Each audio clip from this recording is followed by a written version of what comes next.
Good morning, students. Today we are going to learn about 8th Standard History, Unit 4, People's Revolt. Makkalan Purachi.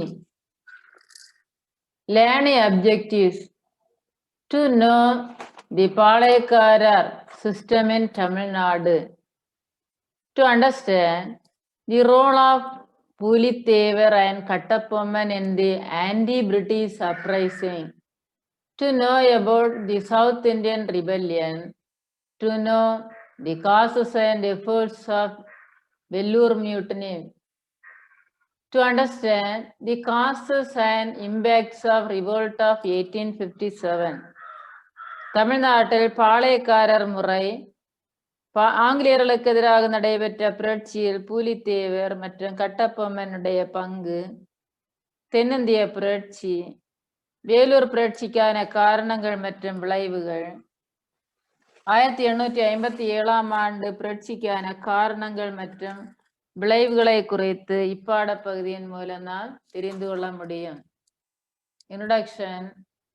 The establishment of political and economic dominance by the British over many parts of India after the Battle of Plassey, 1857, disrupted the political, social and economic order of the country.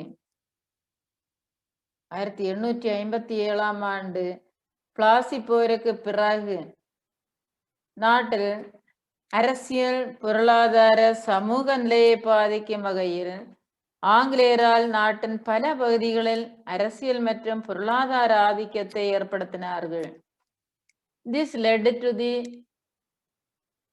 devastating many landlords and citizens of their power and estates. Naturally, many of them revolted against the British. The English assumed the right of collecting the annual tribute from the பாளையக்காரர். இயற்கையாகவே அவர்களுக்குள் பலர் ஆங்கிலேயர்களுக்கு எதிராக புரட்சியில் ஈடுபட்டார்கள். ஆங்கிலேயர்கள் பாளையக்காரரிடமிருந்து வருடாந்திர கப்பம் வசூலிக்கும் உரிமை பெற்றிருந்ததாக கருதப்படுகிறது. The first resistance to the British was offered by the Pulithevar. Since then, there had been rebellions by Palaikarar such as the Veerapandiya Kattapomman, Oomaithurai, Marudhu Pradesh and Dheeran Chinnamalai. ஆங்கிலேயர்களுக்கு எதிராக முதலாக எதிர்ப்பு தெரிவித்தவர் பூலித்தேவர். இவருக்கு பிறகுதான் மற்ற பாளையக்காரர்களான வீரபாண்டிய கட்டபொம்மன், ஊமைத்துறை, மருது சகோதரர்கள் மற்றும் தீரன் சின்னமலை ஆகியோரும் ஆங்கிலேயர்களுக்கு எதிராக எதிர்ப்பினை தெரிவித்தார்கள். ஆரிஜின் ஆஃப் பாளையம், பாளையக்காரர்களுடைய தோற்றம். The Vijayanagar rulers appointed Nayaks in their provinces. The Nayak of Madurai in turn appointed Palaikarar. Viswanatha became the Nayak of Madurai in 1529. He noticed that he could not control the chieftain who wanted more powers in their provinces. Vijayanagara ஆட்சியாளர்கள் தங்கள் மாகாணங்களில் நாயக்கர்களை நியமித்தனர். இதையொட்டி மதுரை நாயக்கர் பாளையக்காரரை நியமித்தார். 1529 விஸ்வநாதர் மதுரை நாயக்கராக மாறுகின்றார். இவரால் தனது மாகாணங்களின் அதிகாரங்களை பெற விரும்பிய சிறு குடி தலைவர்களை கட்டுப்படுத்த முடியவில்லை. So, with the consultation of his minister Ariyanatha Mudaliyar, Viswanatha instituted Palaikarar system in 1529. 1529 பாளையக்காரர் முறையை ஏற்படுத்தியவர் அரியநாதர்.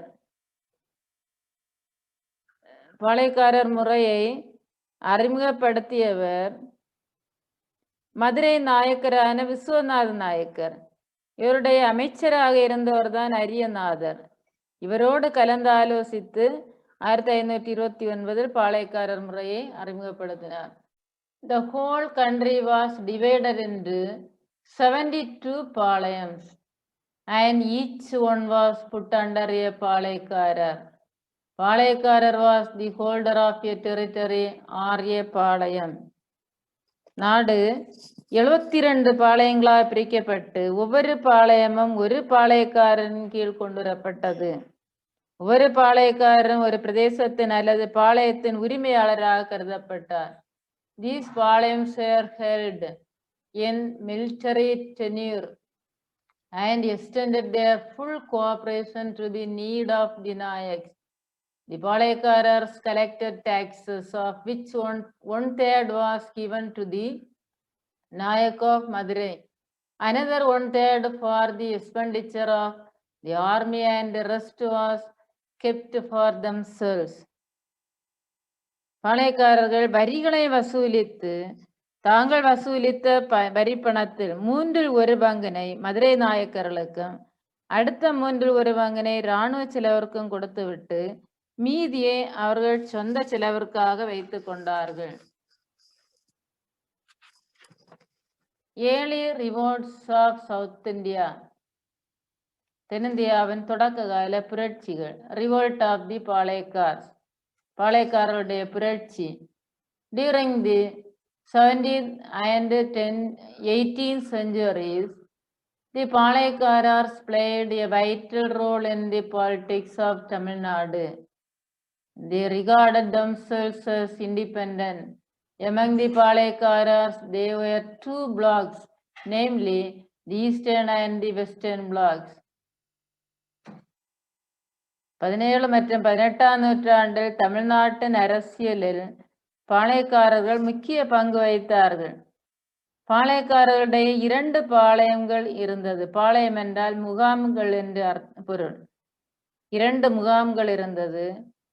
இவை கிழக்கு பாளையம் அல்லது கிழக்கு முகாம் என்றும் மேற்கு முகாம் அல்லது மேற்கு பாளையம் என்று அழைக்கப்பட்டது. The eastern பாளையம்ஸ்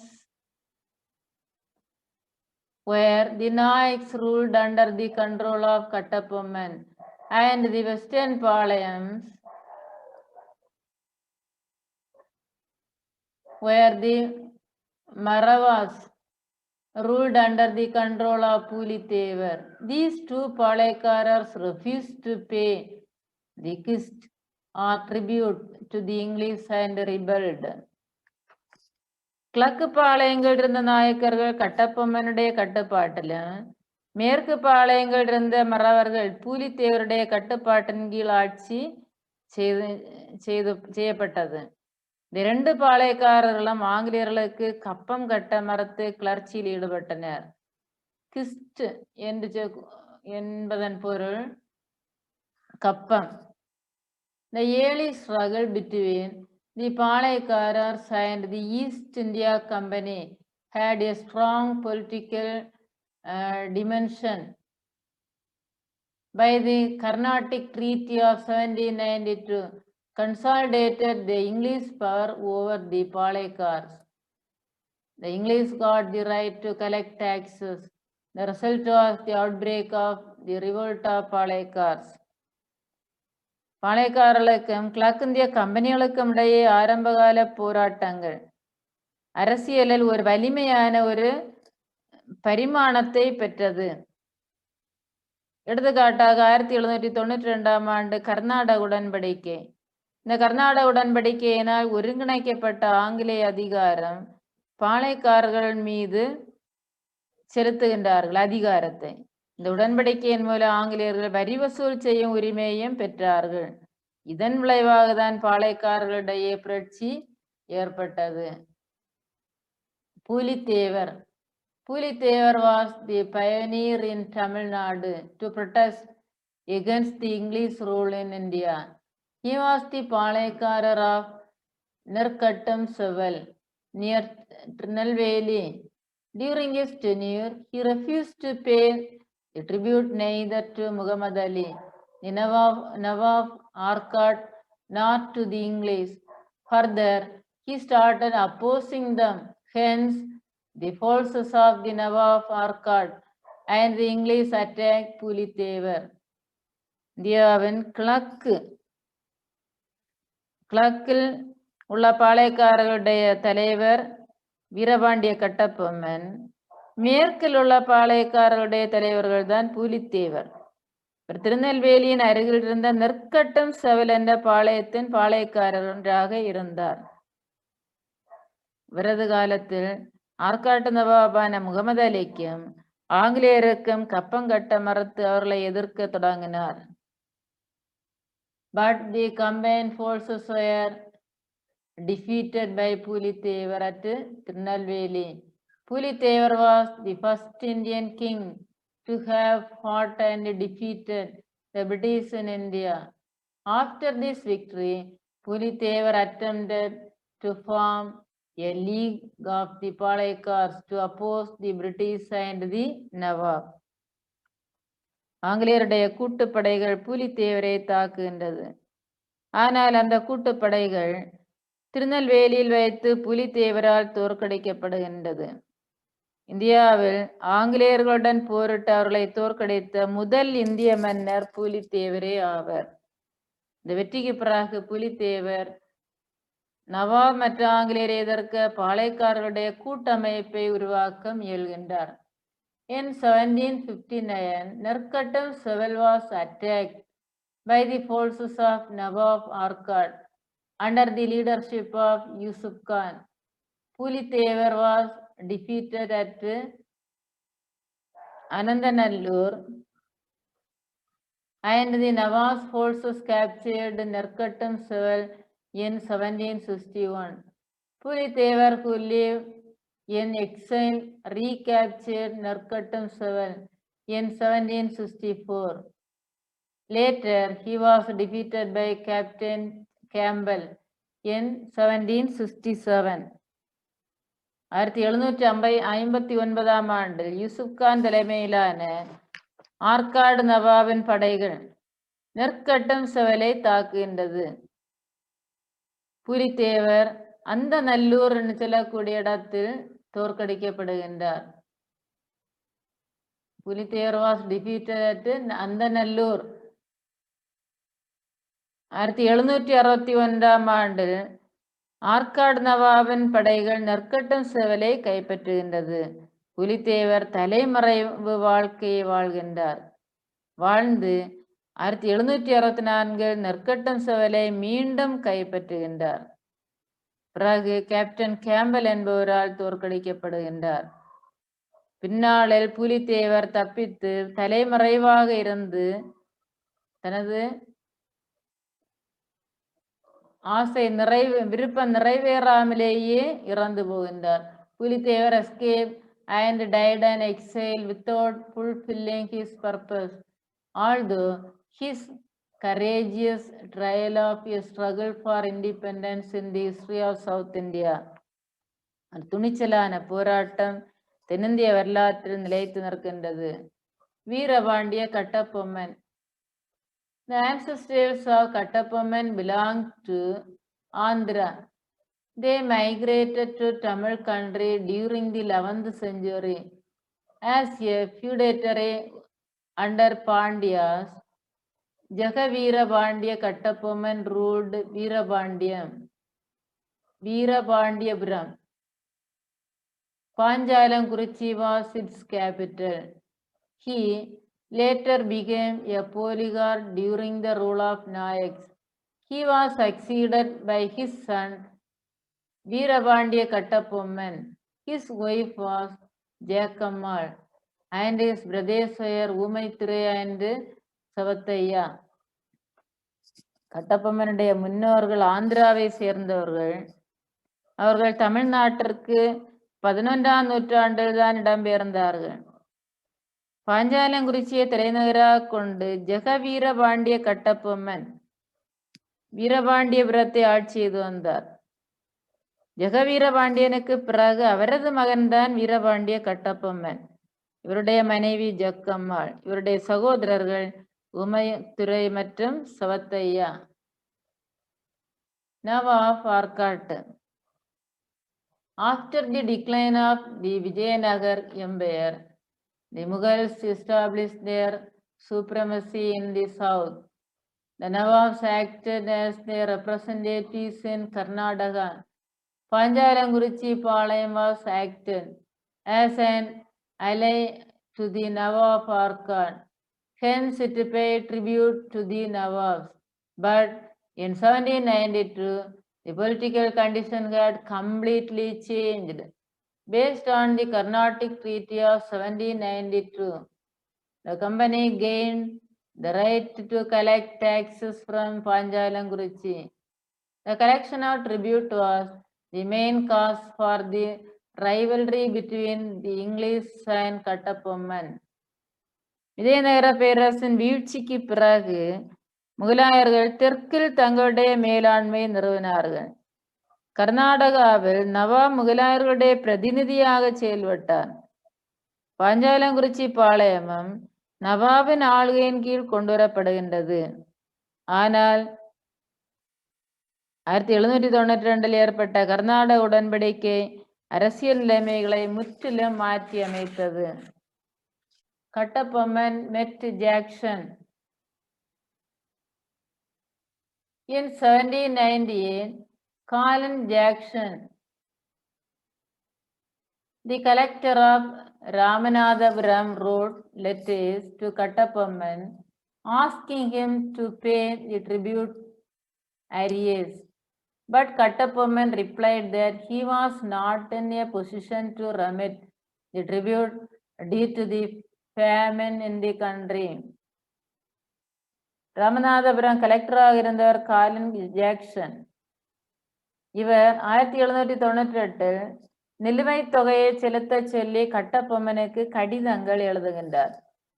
கட்டபொம்மனும் நாட்டில் பஞ்சம் ஏற்பட்டது. பஞ்சத்தின் காரணமாக நிலுவையை செலுத்தும் சூழ்நிலையில் தான் இல்லை என்று பதில் எழுதினார்.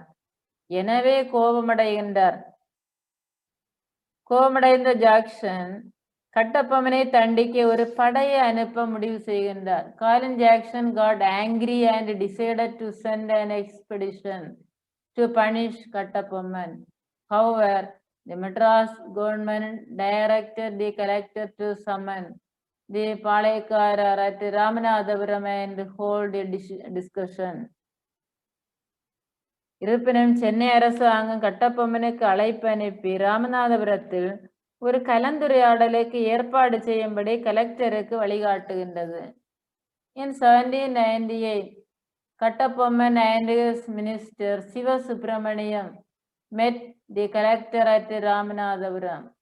Upon a verification of accounts, Colin Jackson was convinced that Kattapomman had cleared most of the arrears, leaving only 1018 pagodas as balance. During this interview, Kattapomman and his minister Siva Subramaniam had to stand before the arrogant collector for 3 hours. The collector insulted them and tried to arrest Kattapomman and his minister. Kattapomman tried to escape with his minister. Umaithurai suddenly entered the fort with his men and helped the escape of Kattapomman. But unfortunately, Siva Subramaniam was taken as prisoner. 1798 Kattabomman தனது அமைச்சர் சிவசுப்பிரமணியத்தோடு ராமநாதபுரத்தில் கலெக்டரை சந்திக்கின்றார். 1080 பகோடா பாக்கியை தவிர பெரும்பாலான வரியை கட்டபொம்மன் செலுத்திவிட்டதை கணக்குகள் சரிபார்த்தலுக்கு பின் அறிந்த Jackson சமாதானமடைகின்றார். இந்த சந்திப்பின் பொழுது கட்டபொம்மன் அவரது அமைச்சர் சிவசுப்பிரமணியமும் ஜாக்சனின் முன் 3 மணி நேரம் நிற்க வைக்கப்பட்டனர். கலெக்டர் கட்டபொம்மனையும் அவரது அமைச்சரையும் அவமானப்படுத்துகின்றார். அவமானப்படுத்தி கைது செய்ய முயற்சி செய்தார். ஆனால் கட்டபொம்மன் தனது அமைச்சரோடு தப்பிக்க முயல்கின்றார். உடனே ஊமைத்துறை தனது வீரர்களுடன் கோட்டைக்குள் நுழைந்து கட்டபொம்மன் தப்பித்து செல்ல உதவி செய்கின்றார். ஆனால் துரதிருஷ்டவசமாக சிவசுப்பிரமணியம் கைது செய்யப்பட்டார்.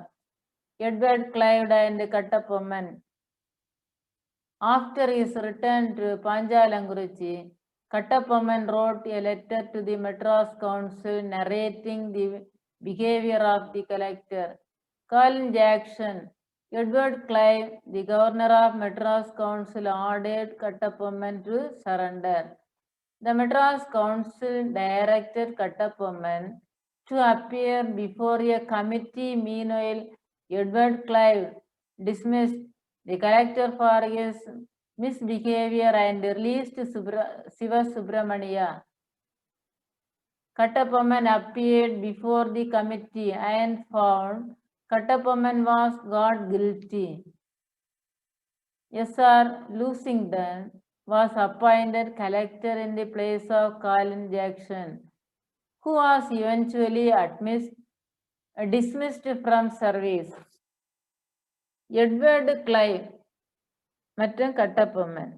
பாஞ்சாலங்குறிச்சி திரும்பிய பிறகு கட்டபொம்மன் கலெக்டர் காலின் ஜாக்சன் அவருடன் நடந்து கொண்டதை விவரித்து சென்னை கவுன்சிலுக்கு ஒரு கடிதம் எழுதுகின்றார். கடிதத்தை கண்ட Chennai councillor governor Edward Clive கட்டபொம்மனை சரணடையும்படி ஆணையிடுகின்றார். ஆனால் அவர் வர மறுக்கின்றார். இதற்கிடையில் சிவசுப்பிரமணியம் விடுதலை செய்யப்பட்டார். கலெக்டர் ஜாக்சன் அவருடைய தவறான அணுகுமுறைக்காக பதவி நீக்கவும் செய்யப்பட்டார். இவருக்கு பிறகு கலெக்டராக எஸ்.ஆர். லூசிங்டன் நியமிக்கப்படுகின்றார். The Confederacy of பாளையக்காரர், பாளையக்காரருடைய கூட்டமைப்பு. During that time, Mardu Bandian of Sivaganga formed the South Indian Confederacy of rebels against the British along with the neighboring பாளையக்காரர். This confederacy declared proclamation which came to be known as Tiruchirappalli Proclamation. Kattapomman was interested in this confederacy. He tried to establish his influence over Sivagiri, who refused to join with the alliance of the rebels. Kattapomman advanced towards Sivagiri, but the Palaikarar of Sivagiri was a tributary to the company. So, the company considered the expedition of Kattapomman as a challenge to their authority. So, the company ordered the army to march to Panjalanguruchi. ஆங்கிலேயர்களுக்கு எதிராக தென்னிந்திய கிளர்ச்சியாளர்களுடைய கூட்டமைப்பு ஒன்றை பாளையக்காரர்கள் உருவாக்குகின்றார்கள். இந்த கூட்டமைப்பு ஒரு பிரகடனத்தை வெளியிடுகின்றது. அதுதான் திருச்சிராப்பள்ளி பிரகடனம், திருச்சிராப்பள்ளி ப்ரொக்ளமேஷன் என்று அழைப்பார்கள். கட்டபொம்மன் இந்த கூட்டமைப்பின் மீது ஆர்வத்தோடு இருந்தார். ஆனால் கட்டபொம்மன் சிவகிரியை நோக்கி முன்னேறுகின்றார். சிவகிரி பாளையக்காரர் கம்பெனிக்கு கப்பம் கட்டுவோராக இருந்ததால் கம்பெனி கட்டபொம்மனுடைய சிவகிரி மீதான படையெடுப்பு தங்கள் அதிகாரத்திற்கு விடப்பட்ட சவாலாக கருதுகின்றார். எனவே கம்பெனியின் படைகள் பாஞ்சாலங்குறிச்சி நோக்கி செல்ல ஆணையிடப்பட்டது. பாலா பாஞ்சாலங்குறிச்சி, பாஞ்சாலங்குறிச்சி வீழ்ச்சியுறுதல். Major Bannerman moved his army to Panjalanguruchi on 5th September. They cut off all the communication to the fort. In a clash at Kallarpatti, Siva Subramaniam was taken as a prisoner. Kattapomman escaped to Pudukottai. Veera Raghunatha Thondaiman, Raja of Pudukottai, captured Kattapomman from the jungles of Kalapur and handed over to the company. After the fall of Panjalanguruchi, Bannerman brought the prisoners to an assembly of the Palaikkarars and after trial sentenced them to death. Subramania was executed at Nagalapuram. On the 16th October, Veerapandiya Kattapomman was tried before an Assembly of Palaikkarars summoned at Kayattar. On 17th October 1799, Kattapomman was hanged at Kayathar.